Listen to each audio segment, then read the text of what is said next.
नाज़रीन, खुशबू जी शायरा परवीन शाकिर के बिछड़े 29 वरे वियामी पिया। परवीन शाकिर जी शायरी उर्दू अदब के नव रूप फोकियो। परवीन शाकिर 1994 में रोड हादसे सबब लाडाणू करे पई हुई। संदसि ज़िंदगी ते विझूं था हिकु नज़र हिन रिपोर्ट में। हर्फ़े ताज़ा नई खुशबू में लिखा चाहता है, बाब एक और मोहब्बत का खुला चाहता है। एक लम्हे की तवज्जो नहीं हासिल उसकी, और ये दिल के उसे हद से सिवा चाहता। घर का सारा रास्ता इस सरखुशी में कट गया, इससे अगले मोड़ कोई हमसफर होने को।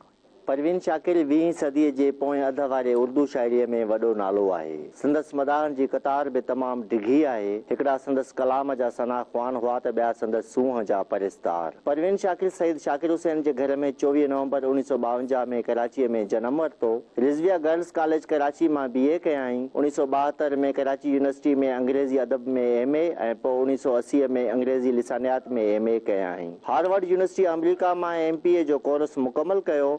सवाइ हिन ॿिया बि केतिरा ई कोर्स पास कया। CSS करण खां पोइ 1983 में सिविल सर्विस एकेडमी लाहौर मां कोर्स कयाईं। साॻे साल में national institute of custom and taxation कराचीअ मां कोर्स मुकमल कयो। शुरू में अब्दुल्ला गर्ल्स कॉलेज कराचीअ में लेक्चरार मुक़ररु थी। उन खां पोइ मुख़्तलिफ़ उहिदनि ते रहण खां पोइ इस्लामाबाद में डिप्टी कलेक्टर कस्टम मुक़ररु थी। हूअ बहितरीन शाइरा हुई। संदसि शाइरीअ जे किताबनि में खुशबू, सदेबर्ग, खुद कलामी ऐं इनकार शामिल आहिनि। परवीन शाकिर जे समूरी शाइरीअ जे गॾियल मजमूए जो नालो माए तमाम आहे। TV ऐं रेडियो ते कालिम निगार, स्क्रिप्ट राइटर, मेज़बान ऐं कंपेयर रही। फारसी, अरबी ऐं फ्रांसीसी ॿोलियुनि जे माहिर तौर खेसि केतिरा ई एज़ाज़ ऐं इनाम हासिल थिया। पंहिंजे अदायगी जे अंदाज़ ऐं नई सोच सबबि हाज़िर दौर जे मशहूर शाइरा हुई।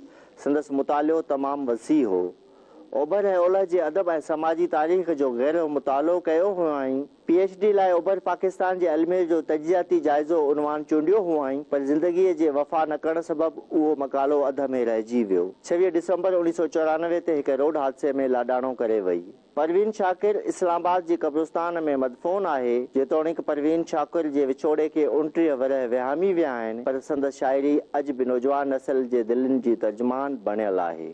कि वो कहीं भी गया लौटा तो मेरे पास आया, बस यही बात है अच्छी मेरे घर जाए।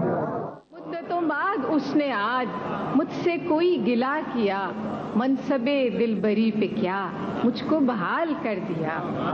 चलने का हौसला नहीं, रुकना मुहाल कर दिया।